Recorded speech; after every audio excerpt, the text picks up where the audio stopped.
gündəlik olaraq kartlardan pullar uğurlanır. Qarşısını almaq qeyri-mümkündür. Bunu demirik. Yəni bu dünyada belədir. Təkcə Azərbaycanda deyil, digər ölkələrdə də belədir ki,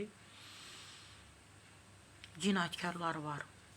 Proqramistlər ən çox da. Yəni mən onları cinayətkar deyirəm. Onlar o proqramistlər həm də onlara hakerlər deyirlər də. Onlar o qədər bu kompüter sistemini gözəl bilirlər ki, bütün varlıqlarla asılı qalırlar da bu şəbəkələrdən insanları yoldan çıxartmaq üçün, insanları həvəsləndirmək üçün, nə bilim, fərqli yollar axtarır və tapırlar, insanlara zənglər vururlar, mesajlar göndərirlər, nə bilim, nələr.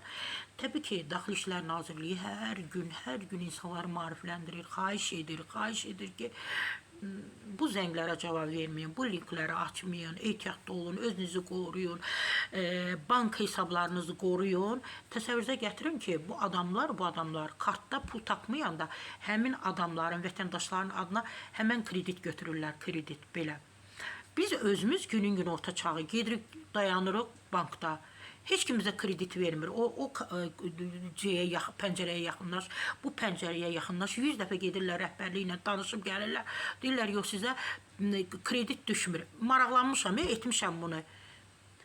Axşam eşidirəm ki, kimisə adına 20 min, 30 min pul götürüblər, məhz həmin bankdan.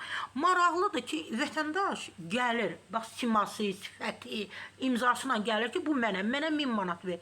O banka ona pul vermir. Amma gecə həmin bankdan, həmin adamın digərinin adına bir 20 min, 30 min kredit götürülür. Bu nə qədər ədalətlidir. Bəzən də mən bankların özlərindən də şübhələnirəm və təkcə aprelin 22-sində vətəndaşların bank kartlarından 21.139 manat və 25 dollar pul uğurlanıb. İndi burada təbii ki, açıqlama verilmir hansı banklardır. Amma mən müşahidə etmişəm, ən çox kapital bank müştəriləri bax aldanırlar. Onların adına kredit götürülür və yaxud da onların kartlarından pullar uğurlanır. Yenə də vətəndaşlara, qardaşlarıma, bacılarıma, xalqıma, vətənimə mən də müraciət edirəm, ehtiyatlı olun, hər linki açmayın. Sizə gələn hər zəngə cavab verməyin. İnanmayın, ehtiyatlı olun.